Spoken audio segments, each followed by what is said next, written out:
বিয়ে, জন্মদিন, যে কোনো উৎসব আনন্দ অনুষ্ঠানে খুব সুলভে অত্যাধুনিক ডিজাইনের মেহেন্দি পরানো হয়। ঠিকানা গোড়াবাজার, বহরমপুর। যোগাযোগের নম্বর 8617444283। বঙ্গে নির্বাচন দোরগোড়ায় করানোর চেয়ে সব রাজনৈতিক দলগুলি সাজো সাজো রব।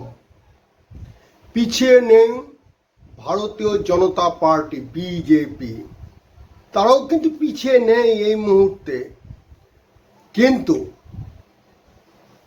তাদের বড় সমস্যা কি জানেন? বিজেপির বড় সমস্যা হচ্ছে তাদের এই বঙ্গে ভালো লিডার নেই, ভালো মুখ নেই। যে ভালো লিডার বা ভালো মুখ নিয়ে তারা পশ্চিমবঙ্গে 2026-এ লড়াই করবে, সেই মুখটা তাদের নাই। তাই তারা বারবার বহিরাগতদের পথ চেয়ে বসে থাকতে হচ্ছে। বিভিন্ন সময় তাদের পথ চেয়ে থাকতে হচ্ছে।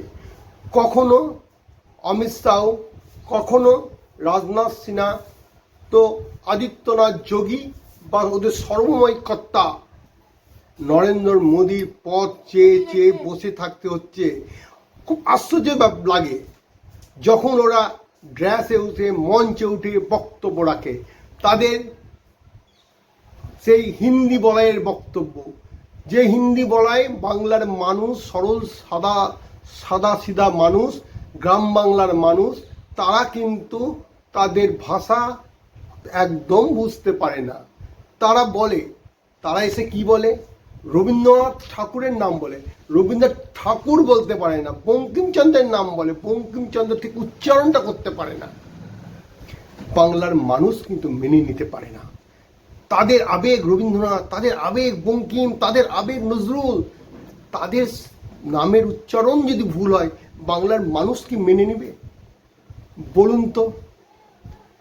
এই যুব সমাজকে কাছে যদি অমিত শাহকে শিখিয়ে দিয়ে যায়, মঞ্চে যে সমস্ত বিজেপির বঙ্গীয় বিজেপি নেতারা শিখায় যে রবীন্দ্রনাথ গীতাঞ্জলি লিখেছে, রবীন্দ্রনাথ সহজপাঠ লিখেছে, রবীন্দ্রনাথ বর্ণ পরিচয় লিখেছে, তাহলে বাংলার মানুষ কি মেনে নিবে?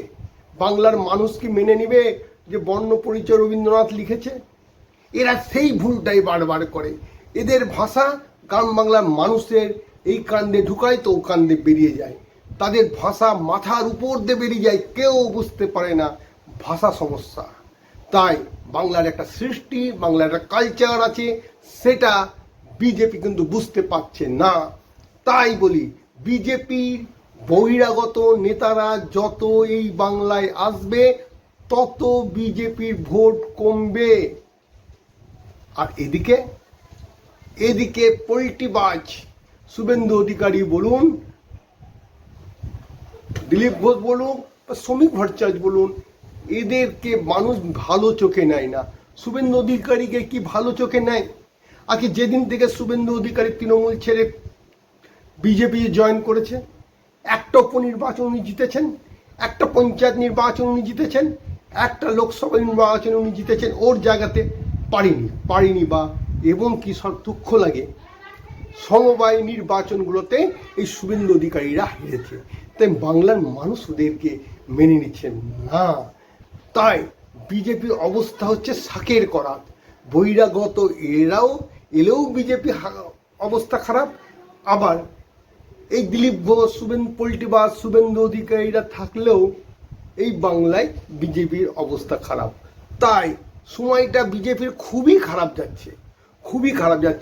2026টা এবারও তাদের ফল কিন্তু 2 অক্ষর না, হয়তো 1 অক্ষরে হবে, অর্থাৎ 1 থেকে 9-এর মধ্যে হয়তো থাকলে কিন্তু বাংলার মানুষ কিন্তু আশ্চর্য হবে না। তাই যতই করুক, এবারও নির্বাচনে বাংলার মানুষ তাই ওদেরকে এই 0 নয়, 1 থেকে 9-এর মধ্যে রাখবে। তাই ঘটা করে আজকে প্রধানমন্ত্রী আসছে ব্রিগেড সভা করতে। ঘটা করে আজকে মুর্শিদাবাদ বলুন, উত্তরবঙ্গ বলুন, এই যে মুর্শিদাবাদের কথাই বলি, মুর্শিদাবাদে 6টা ট্রেন দিয়েছে কে? প্রধানমন্ত্রী আসছে। ট্রেনে খাবার দাবার জল সমস্ত এলাহি ব্যাপার। তবুও কি ব্রিগেডের যে ব্রিগেড, সে ব্রিগেডই থাকবে। আসবে, বড় বড় কথা বলবে, বাংলা মানুষ শুনবে, কথা মাথার উপর দিয়ে বেরিয়ে যাবে, কোনো লাভ হবে না। সেই ভরসা সেই বাংলার মেয়েকেই আবার বাংলার মানুষ মেনে নেবে। তাই বাংলার মেয়েকে এবারও চাই, 2024 চাই। তাই বলি সময়টা খুবই খারাপ, বিজেপির খুবই খারাপ। জেলা বার্তা রিপোর্ট, মানিক ভট্টাচার্য, মুর্শিদাবাদ।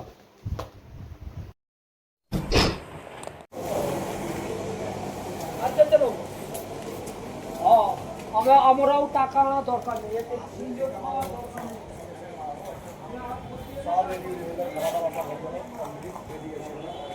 চান টান করছিস কি না, খাওয়া দাওয়া করছিস না, তুই যাবি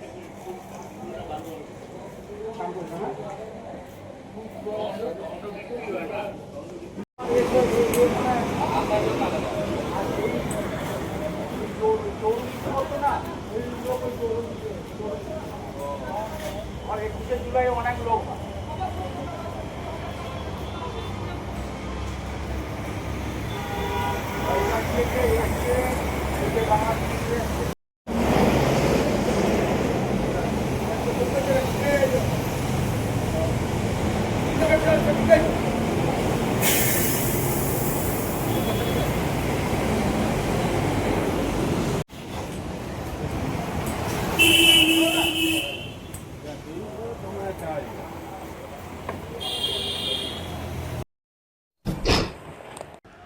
साथियों, आज बंगाल के किसान की हालत भी किसी से छिपी नहीं है। मुझे बताया गया है कि 2-3 दिन पहले ही चंद्रकोना में हमारे एक आलू किसान ने खुदकुशी कर ली है, आत्महत्या कर ली है। पश्चिमी मिदनापुर से हुगली और बर्दवान तक किसानों से झूठे वायदे और सरकारी खरीद में घोटाला ही ये टीएमसी सरकार की पहचान बन गया है।